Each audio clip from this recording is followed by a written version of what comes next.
এই তো তেল পানি রেখে দিয়েছে, এই পানি বাড়ি নিয়ে যাবে, তেল পানি নিয়ে যাবে, পানি ভাজ দিবে, তেল ভাজাবে, ভাজাই তা খাবে, 15 দিন পর আবার এসে আবার নিয়ে যাবে। কাজ হবে তো? হ্যাঁ, আল্লাহর রহমতে আপনি যে নিয়ত করে দেবেন সেই নিয়তে আপনার কাজ হবে। আপনি যদি আপনার ব্যবসা বাণিজ্য যদি কোনো মাঠ থাকে, তো এই তেল পানি মাটি ব্যবহার করলে পা তোমার ব্যবসা বাণিজ্য উপলি উঠবে।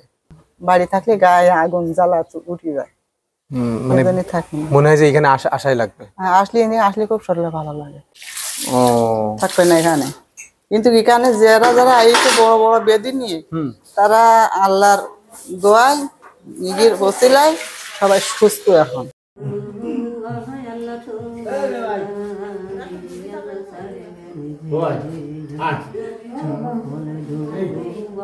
ওষুধ ছাড়া অনেক সুস্থ আছে এখানে এসে।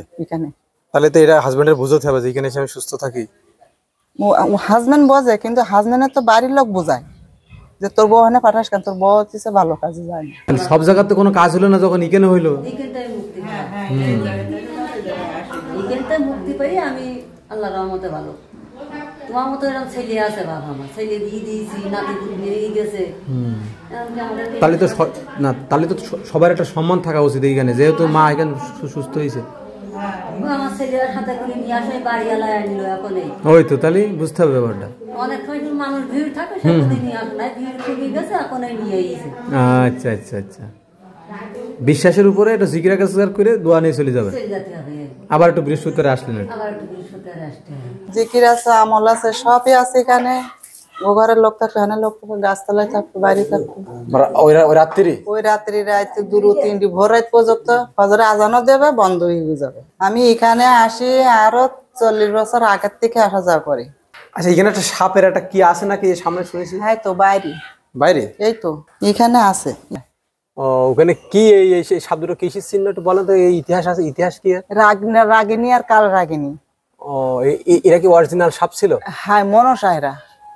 সাপ মানে তো মনসা। আমি প্রথম আসছিলাম অপারেশন করিয়ে আমি মারা যেছিলাম, ডাক্তারে বললো যে ক্যান্সার হয়েছে, যা খাতে চাই আপনারা যে খাদ্যেন, ক্যান্সার হয়েছে। আপনার বলিল? হ্যাঁ। ওরে আল্লাহ। ওই সংগ্রাম হসপিটালে। তারপর তা বললে এবার আমার শাশুড়ি বাড়ি এনে যারা আমি কান্নাকাটা করতেছি, এই জায়গায় আসছি, আসার পরে দেখি আমি 2 মাস পরে আমি সুস্থ। ওষুধ বাদে আমি কোনো ওষুধ খাইনি। ওষুধ যা দিল আমি সেই ওষুধ আর ডাক্তারের ঘরে ফেরত দিলাম। বৃহস্পতিবার, রবিবার, আমাবস্যা, পূর্ণিমা, এই কটা দিন এই জায়গায় থেকে।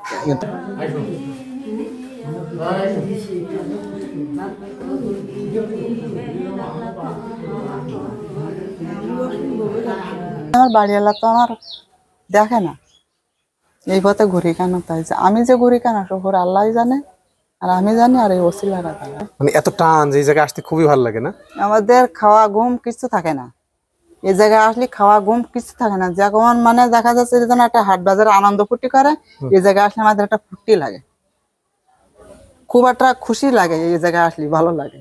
ওই আল্লাহ, 40টা বছর এখানে এইভাবে আসছে। 40টা বছর এখানে। অনেক মানুষ অনেক কথা বলে, আমিও কান মন দিইনি, যে আমি যাচ্ছি আমার কাজে, আমি যাচ্ছি, এটা কি করলো কি না করলো ওটা আমার দিকার দরকার।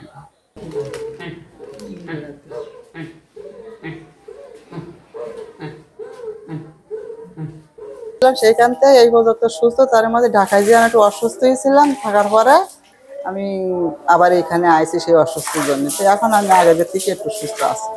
স্বপ্নে থেকে দেখি, মানুষ দেখি, গরু দেখি। সরাসরি দেখেননি কোনোদিন? না, বাঘ দেখি, সাপ দেখি, হরিণ দেখি।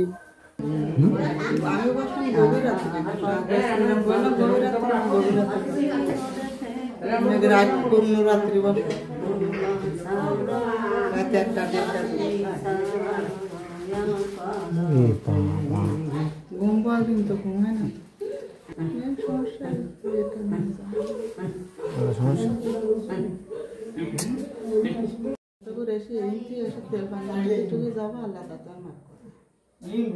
বিশ্বাস করে আসতে হবে। আপনি একাই যান?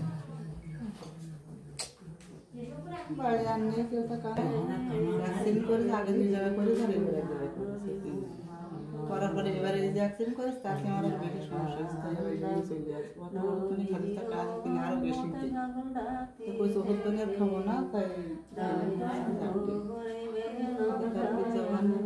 খান্দাতলায় যাওয়া না ওই থেকে 2 ঘন্টা পরে এখন 2-3 দিন আছে কালকে যাবো খান্দাতলায় ওই না ওই বাগেরহাটের ওই যে